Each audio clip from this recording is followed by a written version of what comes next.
So let us bow together. On a busy Thursday night, hundreds poured into the West Hunter Street Baptist Church. Hearts are still broken. Families are still empty. Here to discuss the mysterious and controversial Atlanta child murders. I think that what it's saying is that people want answers. I want to know who killed my son. Lives are still shattered. 40 years later, and time has not healed these What we families. seek in this is the truth. Still want to know for sure 40 years and I don't know nothing. who killed their kids and why. Now how you think that's here? For 40 long years, I ain't heard nothing. They're looking at it as if it's a brand new case. Atlanta Mayor Keisha Lance Bottoms has called for evidence in the cases to be retested. It makes me very happy that we're giving them hope, but there's also a part of me that's terrified that we will disappoint. It will give the authorities the chance to right a wrong. Isaac Rogers firmly believes convicted murderer Wayne Williams killed his older brother. I have no doubt. I have no doubt at all about it. 16-year-old Patrick Rogers was one of the 29 African-American children, teens, and young adults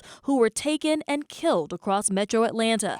But some parents like Catherine Leach are not convinced Williams did it at all. One God hand in it. Now older in age, these mothers and families may be closer to answers that have evaded the entire city for decades. CBS 46 was granted special access into the evidence room at the Atlanta Police Headquarters. That's where murder cases are being reorganized and dissected. This time, DNA is on everyone's mind. You're talking about clothing items, if we can find them.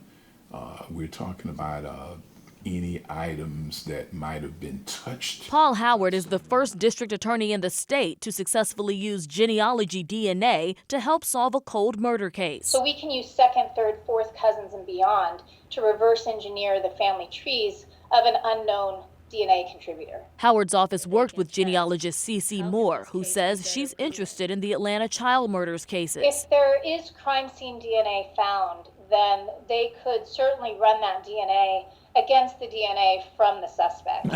Like I said, I haven't looked at these things in so long. Willie Taylor was the first to lead the Missing Children's Task Force. Last time I opened any of them. He showed us these investigation images that he has kept stored on tiny slides since the early 80s. We received about 127,000 tips. He cautions that some cases won't have much to test. In a number of cases, we found only skeletal remains. Investigators found carpet fibers and dog hair on some of the children. That was the first time that we had a link to the forensic evidence that had been recovered at the crime scenes. Prosecutors linked Williams to 20 child murders, but never charged him with any of them. It's almost like your loved one died in vain, like it was for nothing. Nobody's been held accountable for that. Mayor Bottoms just wants to help bring them closure. These are children who were doing nothing more than being children.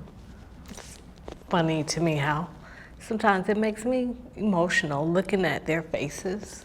Again, they're the ages of my children.